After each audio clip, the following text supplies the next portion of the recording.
നശിച്ചു തുടങ്ങിയ ഞരമ്പുകളെ നമുക്ക് ഏത് വിറ്റാമിൻസ് കഴിച്ചിട്ടാണ് തിരിച്ചു കൊണ്ടുവരേണ്ടത്, അല്ലെങ്കിൽ ആ ഒരു ഞരമ്പിൻ്റെ ആരോഗ്യം മെച്ചപ്പെടുത്താൻ സഹായിക്കുന്ന വൈറ്റമിൻസ് ഏതൊക്കെയാണ്, അതേപോലെ കാലുകളിലേക്കും കൈകളിലേക്കും ഒക്കെ ഉള്ള രക്തയോട്ടം കൂട്ടാൻ സഹായിക്കുന്ന വൈറ്റമിൻസ് ഏതൊക്കെയാണ്, ഈ ഒരു സംശയങ്ങൾ എല്ലാവർക്കും ഉണ്ടാകും. കാരണം പ്രായമായി വരുമ്പം എല്ലാവരും ഫേസ് ചെയ്തുകൊണ്ടിരിക്കുന്ന ഒരു പ്രശ്നമാണ് കാലുകളിലേക്ക് ഈ ഒരു തരിപ്പ്, മരവിപ്പിൻ്റെ പ്രശ്നങ്ങൾ, രക്തയോട്ടം കുറഞ്ഞിട്ടൊരു വീക്ക്നെസ് ഫീൽ ചെയ്യുക, കൈകാലുകൾക്കൊരു ബലമില്ലാത്തൊരവസ്ഥ, എപ്പോഴും ഒരു ടയേർഡ്നെസ് അല്ലെങ്കിൽ ഒരു നംനെസ് അല്ലെങ്കിൽ തരിപ്പൊക്കെ ഫീൽ ചെയ്യുന്നത്. ഇത് പ്രായമായി വരുന്ന ആളുകൾക്കാണ് ഇന്ന് ഏറ്റവും കൂടുതൽ വർദ്ധിച്ചു വരുന്നത്. അപ്പോൾ പലരും ഡോക്ടേഴ്സ് അല്ലെങ്കിൽ പല പേഷ്യൻസ് ചോദിക്കാറുണ്ട്, അല്ലെങ്കിൽ ഡോക്ടേഴ്സിനോട് ചോദിക്കാറുണ്ട്, ഇതിന് വൈറ്റമിൻസ് എന്തെങ്കിലും കഴിക്കേണ്ടതുണ്ടോ, അല്ലെങ്കിൽ എന്തെങ്കിലും ഡെഫിഷ്യൻസീസ് കൊണ്ടാണോ ഈ ബുദ്ധിമുട്ടുകൾ ഉണ്ടാവുന്നത്.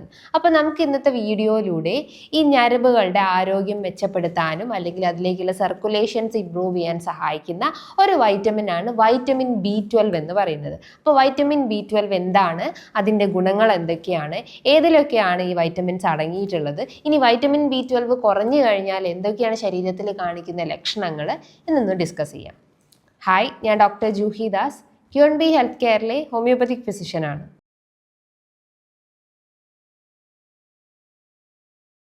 60% ആളുകൾക്കും ഈ വൈറ്റമിൻ B12 ഡെഫിഷ്യൻസീസ് ഇന്ന് പഠനങ്ങളിൽ പറഞ്ഞിട്ടുണ്ട്. അപ്പോൾ അതിൻ്റെ മെയിൻ കാരണം എന്ന് പറയുന്നത് ഒട്ടും ഭക്ഷണത്തിൽ ഈ വൈറ്റമിൻസ് അല്ലെങ്കിൽ ഈ B കോംപ്ലക്സ് അടങ്ങിയിട്ടുള്ള ഫുഡ് ഐറ്റംസ് നമ്മൾ കൺസ്യൂം ചെയ്യുന്നില്ല. പലരും ഈ റെഡ് മീറ്റ്സ് അല്ലെങ്കിൽ കൂടുതൽ പ്രോസസ്ഡ് ഫുഡ്, റിഫൈൻഡ് ആയിട്ടുള്ള പ്രൊഡക്ട്സിനൊക്കെയാണ് കൂടുതലായിട്ട് നമ്മൾ കൺസ്യൂം ചെയ്തുകൊണ്ടിരിക്കുന്നത്. അപ്പോൾ അതിൻ്റെ മൂലമായിട്ടാണ് നമുക്ക് ഇത്തരം ഡെഫിഷ്യൻസീസ് വരുന്നത്. പ്രായമായി വരുമ്പോൾ അല്ലെങ്കിൽ ഏജിങ്ങിൻ്റെ ഭാഗമായിട്ടൊക്കെ നമുക്ക് ഈ ഡെഫിഷ്യൻസീസ് ഉണ്ടാവുന്നതാണ്. വൈറ്റമിൻ B12 എന്ന് പറയുമ്പം സൈനോകൊബാലമീൻ അല്ലെങ്കിൽ വാട്ടർ സോല്യുബിൾ വൈറ്റമിൻസ്. നമുക്കറിയാം വൈറ്റമിൻസ് തന്നെ രണ്ട് രീതിയിലാണ് നമ്മൾ തരംതിരിച്ചിട്ടുള്ളത്. അത് ഫാറ്റ് സോല്യുബിൾ വൈറ്റമിൻസും ഉണ്ട്, വാട്ടർ സോല്യുബിൾ അല്ലെങ്കിൽ വെള്ളത്തിൽ അലിയുന്ന വൈറ്റമിൻസും കൊഴുപ്പിൽ അലിയുന്ന വൈറ്റമിൻസും.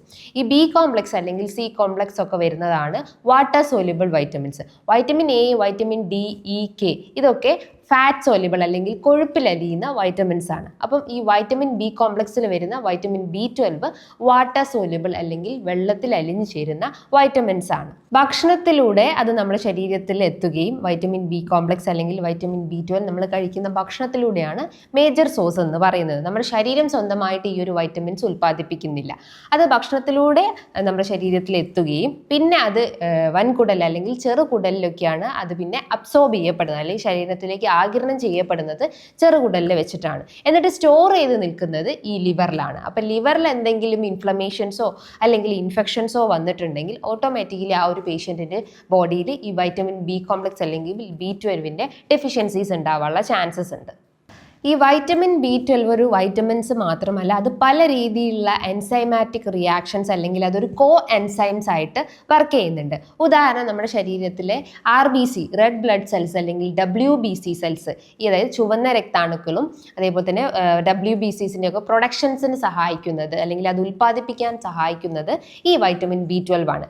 അതേപോലെ തന്നെ നെർവ് സെൽസ്, നാഡികളുടെ ആ ഒരു ഫങ്ഷൻ അല്ലെങ്കിൽ അത് കൃത്യമായിട്ട് പ്രവർത്തിക്കാനും അതിനൊരു സ്ട്രെങ്ത് കൊടുക്കാനും അല്ലെങ്കിൽ അതിലെ മൈലിൻ ഷീത്ത് ഫോർമേഷൻസിനെയൊക്കെ സഹായിക്കുന്നത് ഈ പറഞ്ഞിട്ടുള്ള വൈറ്റമിൻ B12 ആണ്. അതോടൊപ്പം തന്നെ നമ്മുടെ ബ്രെയിൻ ഹെൽത്ത് ഏറ്റവും കൂടുതൽ ഇംപ്രൂവ് ചെയ്യാനും ബ്രെയിനിലേക്കുള്ള ന്യൂറൽ സെഗ്നേഷൻസ് അല്ലെങ്കിൽ ന്യൂറൽ കോർഡിനേഷൻസ് ഒക്കെ ആ ഒരു കൺട്രോൾ ചെയ്യാനും അതിനെ സ്ട്രെങ്തൻ ചെയ്യാൻ സഹായിക്കുന്നത് ഈ പറഞ്ഞിട്ടുള്ള വൈറ്റമിൻ B12 ആണ്. അതാണ് പ്രായമായി വരുന്ന ആളുകൾക്ക് ഈ B കോംപ്ലക്സ് ഡെഫിഷ്യൻസീസ് കാണിക്കുന്നതിൻ്റെ മെയിൻ റീസൺസ് എന്ന് പറയുമ്പം അവരുടെ ആ ഒരു ബ്രെയിൻ സെൽസ് അല്ലെങ്കിൽ ബ്രെയിൻ ഹെൽത്ത് ഒക്കെ വളരെ ചുരുങ്ങി പോവുകയും അതിൻ്റെ ആ ഒരു കപ്പാസിറ്റി കംപ്ലീറ്റ് ആയിട്ട് റെഡ്യൂസ്ഡ് ആവുകയും അങ്ങനെയാണ് അവർക്ക് ഈ മെമ്മറി ലോസിന്റെ പ്രശ്നങ്ങളും ന്യൂറോപ്പതി സംബന്ധമായിട്ടുള്ള പ്രശ്നങ്ങളൊക്കെ ക്രിയേറ്റ് ചെയ്യുന്നത്. അതോടൊപ്പം തന്നെ പല രീതിയിലുള്ള ഗ്ലാൻഡുലാർ ഫംഗ്ഷൻസും ഇത് ചെയ്യുന്നുണ്ട്. നമ്മുടെ തൈറോയ്ഡ് ഗ്രന്ഥി, അഡ്രിനൽ ഗ്രന്ഥി, ഇതിൻ്റെയൊക്കെ കൃത്യമായിട്ടുള്ള ഫംഗ്ഷനിങ്ങും ഈ പറഞ്ഞിട്ടുള്ള വൈറ്റമിൻ B12 സഹായത്തോടു കൂടിയാണ്. അപ്പോൾ തൈറോയ്ഡ് ഫംഗ്ഷൻസ് അല്ലെങ്കിൽ തൈറോയ്ഡിൽ എന്തെങ്കിലും ഡിസ്ഫങ്ഷൻസിങ് ഉണ്ടോ അല്ലെങ്കിൽ ഹോർമോണൽ ഇംബാലൻസ് ഒക്കെ ഉള്ള ആളുകൾ, like hypo thyroidism, hyper thyroidism conditions ഉള്ള ആളുകൾക്കൊക്കെ ഈ പറഞ്ഞിട്ടുള്ള B12 ഡെഫിഷ്യൻസീസ് ഉണ്ടാവാനുള്ള ചാൻസസ് ഉണ്ട്.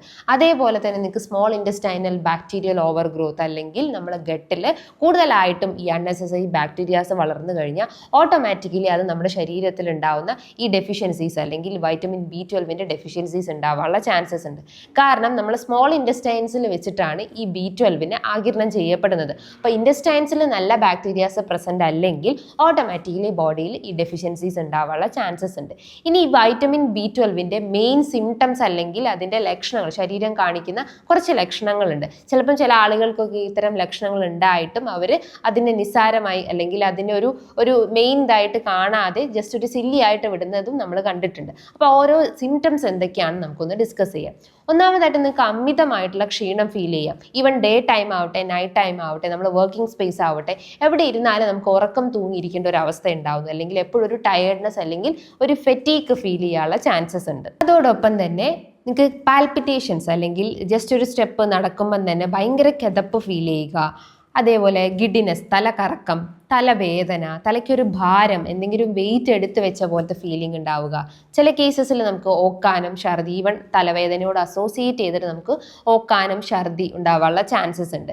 ന്യൂറോപ്പതി സംബന്ധമായിട്ടുള്ള പ്രശ്നങ്ങൾ, എസ്പെഷ്യലി കൈകാലുകൾക്ക്, കൈയിൻ്റെ ഉള്ളം കൈയിലൊക്കെ ആയിട്ട് സൂചി കുത്തുന്ന പോലത്തെ ഒരു സെൻസേഷൻസ് അല്ലെങ്കിൽ ഒരു തരിപ്പ് പോലെ ഫീൽ ചെയ്യുക. അത് നിങ്ങൾക്ക് ഡയബറ്റിസിൻ്റെ ബുദ്ധിമുട്ടുകൾ ഉണ്ടെങ്കിൽ ഡയബറ്റിക് ന്യൂറോപ്പതിൻ്റെ ഭാഗമായിട്ട് നമുക്ക് ഈ ലക്ഷണങ്ങൾ കാണിക്കാം. പക്ഷേ ഏജിങ്ങിൻ്റെ ഭാഗമായിട്ടൊക്കെ ആണെങ്കിൽ അത് വൈറ്റമിൻ B12 ഡെഫിഷ്യൻസി ആണെന്ന് മനസ്സിലാക്കാവുന്നതാണ്.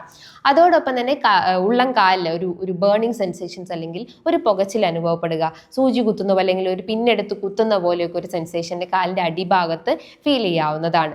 അതേപോലെ തന്നെ മസിൽ പെയിൻ അല്ലെങ്കിൽ മസിൽ ക്രാംസ് ഉണ്ടാവാൻ ചാൻസസ് ഉണ്ട്. അതായത് മുട്ടിൻ്റെ താഴ്ഭാഗത്തേക്കുള്ള മസിൽസ് ഒക്കെ ഭയങ്കരമായിട്ട് വീക്ക് ആവുകയും അവിടെ ക്രാംസ് അല്ലെങ്കിൽ പെയിൻ, വേദന രൂപപ്പെടാൻ ചാൻസസ് ഉണ്ട്. ജനറലൈസ്ഡ് ആയിട്ടുള്ള ഒരു ബോഡി പെയിൻ ഫീൽ ചെയ്യാവുന്നതാണ്. ജോയിൻസിനൊക്കെ ഭയങ്കര ഒരു സ്റ്റിഫ്നെസ്സും പെയിനും ഫീൽ ചെയ്യാവുന്നതാണ്. അതോടൊപ്പം തന്നെ നിങ്ങൾക്ക് അനീമിയ, രക്തക്കുറവിൻ്റെ പ്രശ്നങ്ങൾ ഉണ്ടാവാൻ ചാൻസസ് ഉണ്ട്. കാരണം ഇത് നമ്മളെ ശരീരത്തിലെ RBC അല്ലെങ്കിൽ WBC പ്രൊഡക്ഷൻസിനെ സഹായിക്കുന്നെന്ന് പറഞ്ഞു. അപ്പോൾ ഓട്ടോമാറ്റിക്കലി ഈ വൈറ്റമിൻ B12 ഡെഫിഷ്യൻസ് ആകുമ്പോൾ ഈ RBC പ്രൊഡക്ഷൻസും ഡെഫിഷ്യൻ്റ് ആവും. അങ്ങനെ നമുക്ക് അനീമിയ, പെർനീഷ്യസ് അനീമിയ പോലത്തെ കണ്ടീഷൻസ് ഡെവലപ്പ് ചെയ്യാൻ ചാൻസസ് ഉണ്ട്. അപ്പോൾ വൈറ്റമിൻ B12 നമ്മൾ ആൻറ്റി പെർനീഷ്യസ് ഫാക്ടർ അല്ലെങ്കിൽ ആൻറ്റി പെർനീഷ്യസ് കണ്ടീഷൻസ് എന്നാണ് ഇതിൻ്റെ മറ്റൊരു പേര് നമ്മൾ പറയുന്നത്. മെമ്മറി ലോസ് അല്ലെങ്കിൽ ഓർമ്മക്കുറവിൻ്റെ പ്രശ്നങ്ങൾ, കോൺസെൻട്രേഷൻ ഡിഫിക്കൽട്ടീസ്, വിശപ്പില്ലായ്മ, ഉറക്കക്കുറവിൻ്റെ ബുദ്ധിമുട്ടുകൾ, മസിൽ കോർഡിനേഷൻസിൽ ഒരു ഇംബാലൻസ് വരിക, മസിൽ പെയിൻ രൂപപ്പെടുക, ഇതൊക്കെ കുറച്ചുകൂടി സിവിയർ ആയിട്ടുള്ള കണ്ടീഷൻസ് ആണ്. ഈവൻ കുട്ടികൾക്കായാലും ഈ ഒരു സെയിം സിംറ്റംസ് ലൈക്ക് മെമ്മറി ലോസിൻ്റെ ഇഷ്യൂസ്, കോൺസെൻട്രേഷൻ, ഇറിറ്റബിലിറ്റി, ഒരു ആങ്സൈറ്റി പ്രശ്നങ്ങൾ, അതൊക്കെ ബ്രെയിൻ റിലേറ്റഡ് കംപ്ലയിൻസ് കൂടുതലായിട്ടും ഈ പറഞ്ഞിട്ടുള്ള ഡെഫിഷ്യൻസീസിൽ നമുക്ക് കാണാവുന്നതാണ്.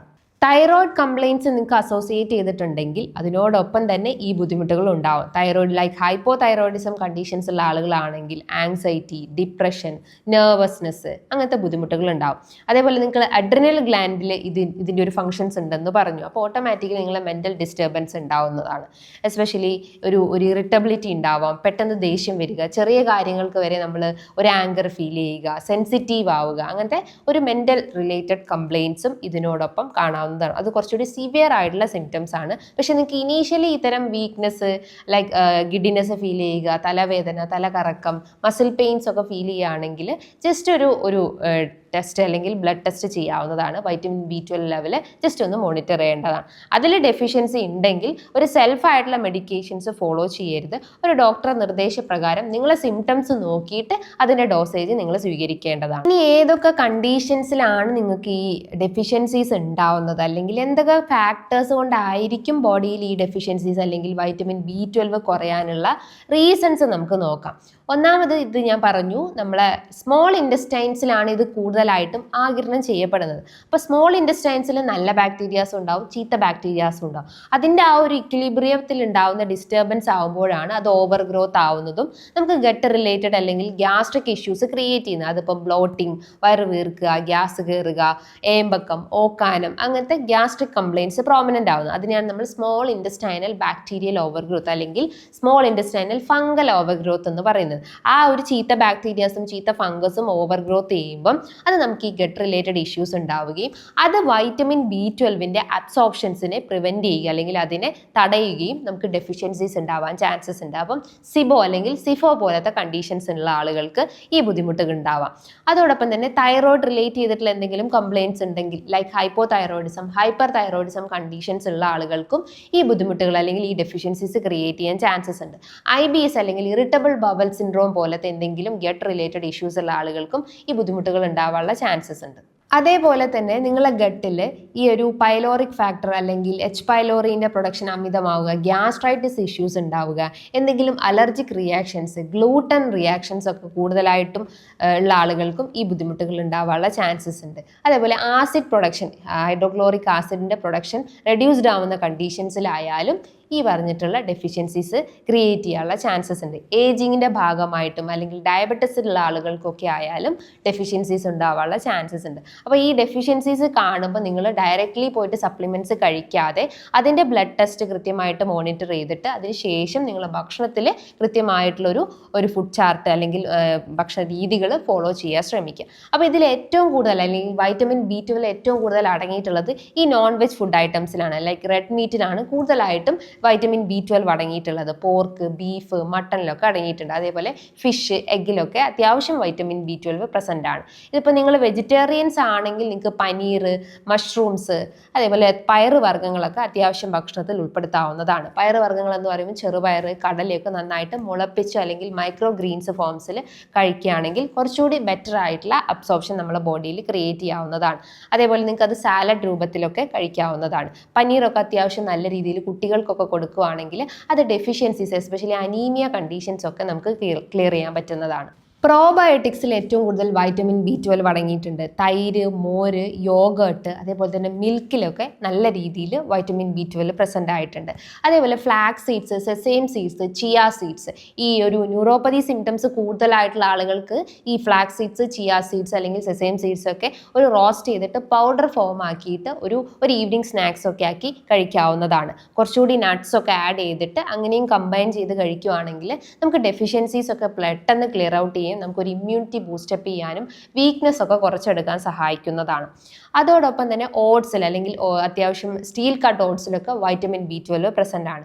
ഈ പറഞ്ഞിട്ടുള്ള ഹോൾ ഗ്രെയിൻസിലായാലും വൈറ്റമിൻ B12 നല്ല രീതിയിൽ പ്രസൻ്റ് ആയിട്ടുണ്ട്. അപ്പോൾ കുട്ടികൾക്കാവട്ടെ മുതിർന്ന ആളുകൾക്കാവട്ടെ ഭക്ഷണത്തിൽ ഈ പറഞ്ഞിട്ടുള്ള whole grains, probiotics, red meat ഒക്കെ നല്ലപോലെ കൺസ്യൂം ചെയ്യാൻ ശ്രമിക്കുക. റെഡ് മീറ്റ് കൺസ്യൂം ചെയ്യുമ്പോൾ നിങ്ങൾക്ക് എന്തെങ്കിലും കണ്ടീഷൻസ് ലൈക്ക് നിങ്ങൾക്ക് ഫാറ്റി ലിവർ കണ്ടീഷൻസോ എന്തെങ്കിലും മെറ്റബോളിക് ഡിസോർഡേഴ്സ് ഉള്ള ആളുകളാണെങ്കിൽ അതിനെ ഒരു കൺട്രോൾ അല്ലെങ്കിൽ അതിൻ്റെ ഒരു ഇൻടേക്ക് പരമാവധി കുറച്ചെടുക്കുക. പകരം നിങ്ങൾക്ക് ചെറിയ മത്സ്യങ്ങളും ഫിഷും എഗ്ഗും ഒക്കെ കഴിക്കാവുന്നതാണ്.